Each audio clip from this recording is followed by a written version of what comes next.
লাল টুকটুকে বউ সাজিয়ে একদিন ঠিক এভাবেই নিজের কন্যা সন্তানকে পর করে দিতে হবে। আবার একটা সময় আপন মানুষ পর হয়ে যাবে, পর মানুষগুলোকে আপন করে নিতে হবে। আমার আম্মুকে আমরা দুই বোন মিলে চেন কিনে দিয়েছিলাম, কিন্তু শাশুড়ি আম্মুকে এই পর্যন্ত কিছু কিনে দেওয়া হয়নি। তাই তো আজকে এই ছোট্ট উপহারটা নিজের হাতে শাশুড়ি আম্মুকে পরিয়ে দিলাম। একদিন কিভাবে আপনার আদরের কন্যা সন্তানটি আস্তে আস্তে আপনার কাছ থেকে পর হয়ে যাবে সেই গল্পই বলবো। তার কত শখ করে একজন মা বাবা একটা কন্যা সন্তান বড় করে তোলে, কত আদর, কত যত্ন, কত মায়া মমতা, কিন্তু দিন শেষে সেই কন্যা সন্তানকে পরের বাড়ি দিয়ে দিতে হয়। ভাবা যায় আমার এই লাল টুকটুকি বুড়িটাও একদিন পরের বাড়ি চলে যাবে। সে যখনই সুন্দর করে রেডি হয় বা কোথাও ঘুরতে যায়, সবার প্রথমে সে তার খালামণিকে ফোন দেয়। এই তো আজকে দেখেন সেই স্কুলের স্পোর্টসে যাওয়ার জন্য তার মা তাকে লাল টুকটুকি পরি বানিয়ে দিয়েছে, লাল টুকটুকি বউ বানিয়ে দিয়েছে। সে রেডি হয়ে প্রথমে আমাকে ফোন দিয়েছে। আবার এদিকে দেখেন তার মাও আবার লাল টুকটুকি ড্রেস পরে আবার আমাকে দেখাচ্ছে। বলা যায় মায়ের পেটে 10 মাস 10 দিনও আমরা দুই বোন একসাথেই ছিলাম। আবার দুনিয়াতে আসার পরেও প্রায় 18 বছর আমরা একসাথে ছিলাম, কিন্তু এখন দেখেন দুই বোন দুই জেলাতে। যাই হোক, এইবার একটু বলি, শ্বশুর বাড়িতে কিন্তু অনেক মেয়েদেরকে নাম দেওয়া হয় যে এটা পরের বাড়ির মেয়ে।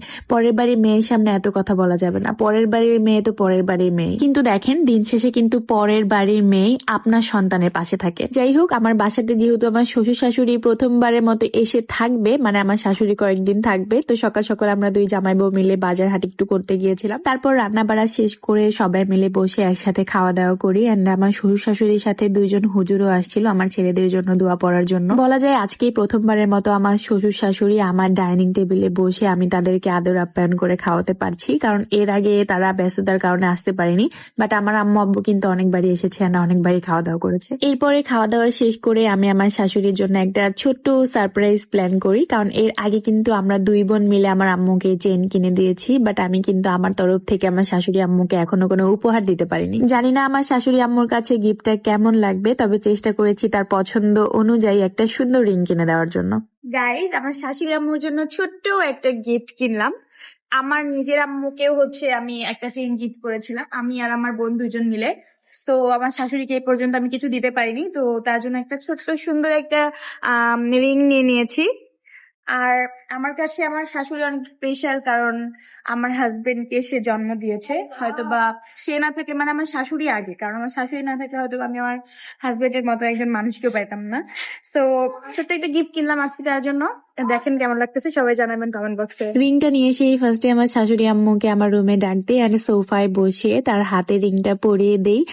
তার রিয়াকশন দেখে বুঝতে পারতেছেন সে অনেক বেশি হ্যাপি, যদিও ক্যামেরা দেখে একটু নার্ভাস ছিল, কারণ ক্যামেরার সামনে সচরাচর আমার শ্বশুর শাশুড়ি আসতে চায় না। আলহামদুলিল্লাহ সবকিছুর জন্য আমি আমার মায়ের মতো একজন শাশুড়ি পেয়েছি, যদিও আল্লাহ তাআলা মেয়েদেরকে ওইভাবেই সৃষ্টি করেছেন, নিজের মা বাবাকে পর করে দিয়ে অন্যের মা বাবাকে আপন করে নেওয়া। এরপরে সন্ধ্যার দিকে আমি আমার ননাসকে সাথে করে একটু আবারও জুয়েলার্সে চলে আসছিলাম, কারণ আমার শাশুড়ির রিং নেওয়ার সময় আমার দুইটা রেগুলার ইউজের জন্য রিং পছন্দ হয়ে গিয়েছিল। এন্ড দেন ননাসকে নিয়ে এসে পরে ওই দুইটা আমার হাতের জন্য নিয়ে যাই। এই তো দেখতে পাচ্ছেন, রেগুলার ইউজ করার জন্য আসলে আংটি কমই কেনা হয়, বড় বড় আংটি কিনে আসলে রেখে দেওয়া হয়েছে। যাই হোক, এরপরে রাত্রের দিকে আমার হাজবেন্ডকে সাথে নিয়ে, ননাসের ছেলেকে সাথে নিয়ে একটু বাইরে আমরা স্যুপ খেতে আসি। এখানকার ভোজনবাড়ি রেস্টুরেন্টের স্যুপটা অনেক বেশি মজা লাগে, মাঝে মাঝে এসে আসলে খাওয়া হয়। আমরা জামাই বউ অনেক বেশি হ্যাপি মুডে ছিলাম, কারণ আমরা অনেক বেশি হ্যাপি, কারণ আমাদের বিশাল একটা স্বপ্ন পূরণ হতে যাচ্ছে খুব শীঘ্রই।